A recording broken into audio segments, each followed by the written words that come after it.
क्या आप जानते हैं कि जीवन में कभी भी सबसे बड़ा पुण्य बोलने से नहीं, चुप रहने से मिलता है। मौनी अमावस्या ऐसा ही एक पवित्र दिन है जब शब्द थम जाते हैं और आत्मा स्वयं से संवाद करती है। मौनी अमावस्या हिंदू धर्म की सबसे पावन अमावस्याओं में से एक मानी जाती है। इस दिन मौन का विशेष महत्व होता है। मौन का अर्थ केवल बोलना बंद कर देना नहीं है, बल्कि अपने विचारों, भावनाओं और क्रोध पर नियंत्रण रखना है। शास्त्रों के अनुसार इस दिन ब्रह्मा मुहूर्त में उठकर पवित्र जल में स्नान करना अत्यंत फलदायी माना गया है। यदि गंगा या किसी पवित्र नदी में स्नान संभव न हो, तो घर पर ही जल में गंगाजल मिलाकर स्नान करना भी पुण्य प्रदान करता है। यह स्नान केवल शरीर की नहीं, बल्कि मन और आत्मा की शुद्धि का माध्यम होता है।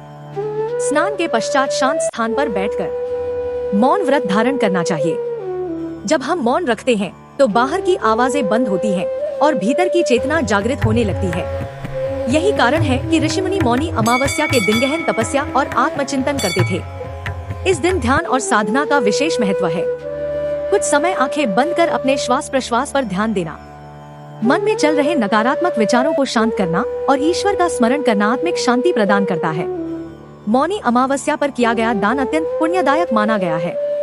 अन्न, वस्त्र, तिल, काले चने या आवश्यकता अनुसार जो भी संभव हो, जरूरतमंदों को श्रद्धा से देना चाहिए। कहा जाता है कि इस दिन किया गया दान पूरे वर्ष के दान के समान फल देता है। यह दिन हमें संयम, करुणा और आत्म संयम की शिक्षा देता है। जब हम कम बोलते हैं, तो गलत बोलने से बचते हैं।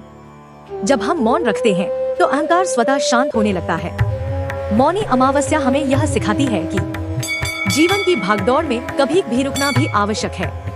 स्वयं को सुनना, स्वयं को समझना और स्वयं को शुद्ध करना, यही इस दिन का वास्तविक संदेश है। तो इस मौनी अमावस्या पर एक दिन मौन रखिए, मन को शांत कीजिए, दान और सत्कर्म कीजिए और अपने जीवन में शांति, पुण्य और सकारात्मक ऊर्जा का संचार कीजिए।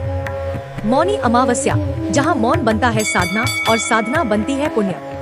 आपको यह वीडियो कैसे लगे कमेंट कर जरूर बताएं।